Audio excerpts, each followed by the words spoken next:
Welcome everyone to the June new moon solar eclipse video. I made another one of these, but I felt that it was a bit too long and I wanted to really compact the information for this month to make it easier to digest. Hope you like my new background and my cosmic rocking chair in the background. So let's jump straight into it. This month, the moon, we're in a solar eclipse. Safety warning, unlike the lunar eclipse, which was safe to watch, the solar eclipse is not. People can blind themselves during this, so you want to get some safety equipment for your telescopes, your cameras, for your eyes, if you plan on watching this one, and make sure that they're certified so that you can protect yourself. When we look at the houses and the signs and the energies this month, you can see here we've got Rahu, the moon, the sun, and Mercury in retrograde. Now, last month's video on the 25th, 26th of May, when we had the full moon lunar eclipse, I've shared heaps of information on the mythology behind it, why lunar eclipses and solar eclipses are such a big energy, because Rahu and Ketu get their revenge on the moon and the sun at this time. It's not a great time for taking action out in the world, but it's a really good time for going inside transformationally, because huge shifts can happen. We are still in the tunnel that is the eclipse mid-year. There will be another one later in November, but for this particular one, it will end on June 10th, even though the energies will continue to reveal themselves, what has shifted and changed over the next couple of months. And I know for myself personally, I don't usually take big steps for the following days after an eclipse transit has ended, just to reflect and observe and see what's coming up. Now, the energies that I can see this month, I've decided not to talk specifically about the houses, because I find that different astrologers, based on where they are in the world, I know for myself personally, I am here in Canberra, Australian Eastern Standard Time in Australia, the capital city, and for me here you can see that all these planets here are happening in the 5th house in Taurus, but somebody else might be doing it and it might end up being in the 2nd house, for example. So I'm going to focus on the signs and the rulers of the signs and what's happening this month energetically. So going into this, we had, just to cover, Mercury's gone retrograde out of Gemini, one of its signs. It holds both Virgo and Gemini, and Gemini is the 3 down here, 2 being Taurus and 1 being Aries, and then moving all the way around to 12, which is Pisces. Mercury moving back into Taurus, it's quite comfortable here. Retrogrades tend to be a time where we are reflecting on the themes of that planet or the energy that's coming up, and also the sign that it goes into. And it's really interesting here too, because you can see that Venus and Mercury have done a switch. So Venus rules over Taurus, has gone into Gemini, and Mercury going retrograde has gone from its own sign of Gemini into Taurus. So there's a big themes of communication here, reflecting on our communication, our intellect, the way that we feel comfortable and nourished, the themes between the Gemini and the Taurus energy. So I saw a lot of themes this month, and again looking back at Rahu and Ketu, with Anuradha being about friendship and themes of values coming up. Also Rahu being in Rohini,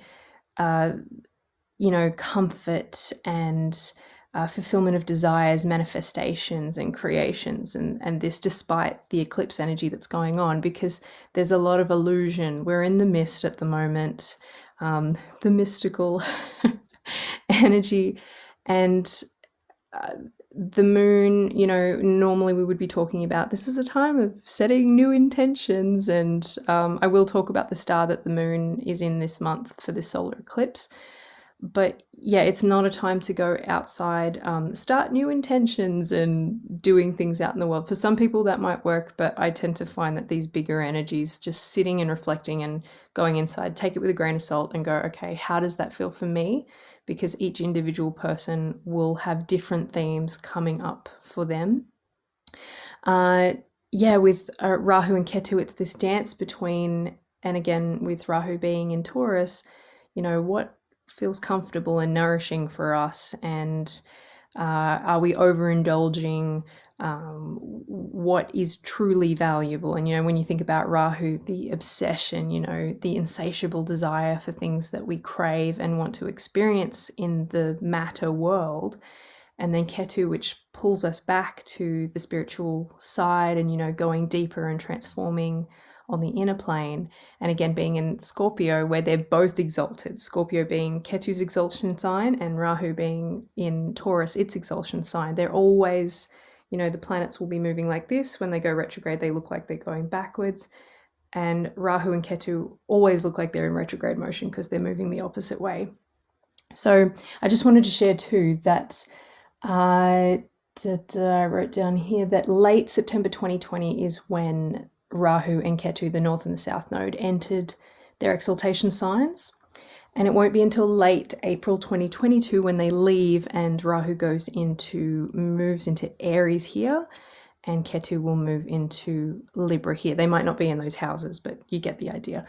So these themes of, friendship, values, nourishment, comfort are very much playing out until April next year. And I wanted to talk about Mrigashira, the star that the moon is in this month, because it's represented by the deer's head.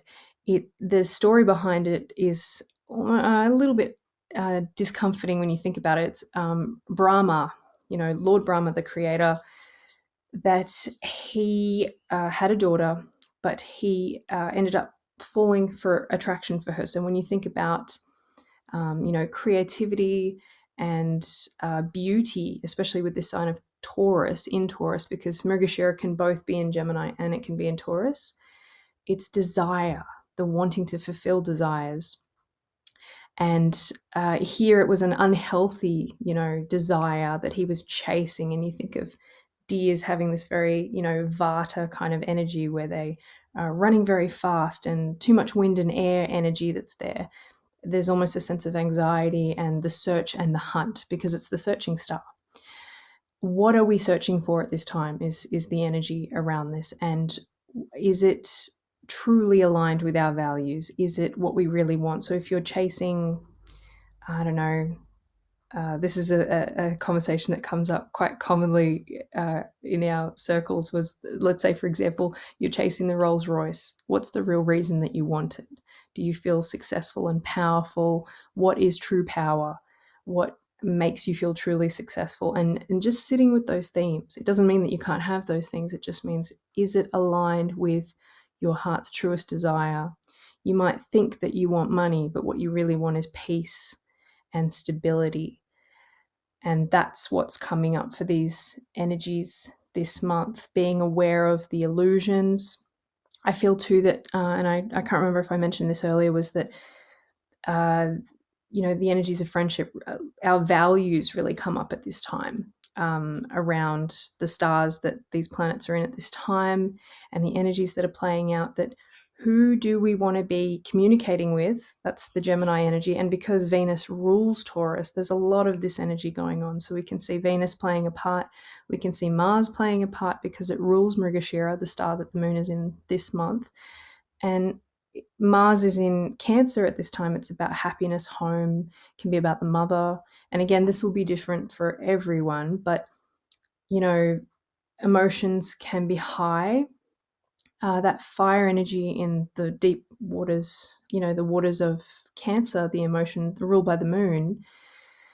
It's this, so the moon is in Mars's star and Mars is in the moon's sign. And that particular star of Mrigashira, the deity that is represented by that is also the moon. So it's quite emotional.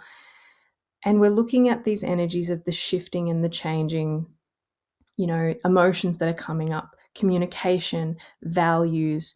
Who do we want to be communicating with? What do we value? What do we no longer value? Where do we need to start making shifts? Or, again, with this Mercury retrograde into Taurus, we're thinking about these themes as well, that reflecting on our value system and what do we want to shift and change to be in more alignment with our true self and our true soul. Communication, throat chakra. Yeah, and I don't know if I added the dates for this as well, but was I just wanted to mention was the Mercury retrograde ends on the 23rd of June, so that reflection period time will start to shift out around those dates. Saturn retrograde, which began last month that I shared in the video for the full moon lunar eclipse, will end on October 11th. So we will have these themes of Saturn retrograde in Capricorn, reflecting on what we work hard towards, um, you know, where we are taking action in our lives, our karma elements, and reflecting in that sense. And then Jupiter will also go retrograde on the 21st of June until the 18th of October later this month. So Jupiter being the guru, it's about expansion. It's a benefic planet. It's for most people, depending on your own chart, it can have different elements. It can be malefic depending on its placements. It's about teachers, it's about learning. And when it goes retrograde, so we start to reflect on these themes in Aquarius, it's about humanity, it can be about technology, how we serve society. And as it moves into the late degrees of Capricorn, so when I say that, you can see it's at 7 degrees here, it will go back to like here, I think it was like 28 degrees I wrote down Capricorn, and then it will go direct again and start to come back through as it moves. And these are slower transits, so you can see they take up about half of the year. And we'll be reflecting on, our teachers, our learnings, where we do hard work. And Jupiter is debilitated in Capricorn because its usual, beauty, expansive self is being refined to this hard work, practicality. And it doesn't mean it's a bad thing. It just means that we are reflecting on these themes, but it won't be there for very long before it moves back into Aquarius and then later moves into Pisces later in the year. So that's my reading for this month. Let me know how you're feeling, how this is coming up for you. And again, like I said, grain of salt, everybody's chart will have its own themes going on. So we always think about the planets, where are they placed, the signs, where are they placed, the houses, where are they placed.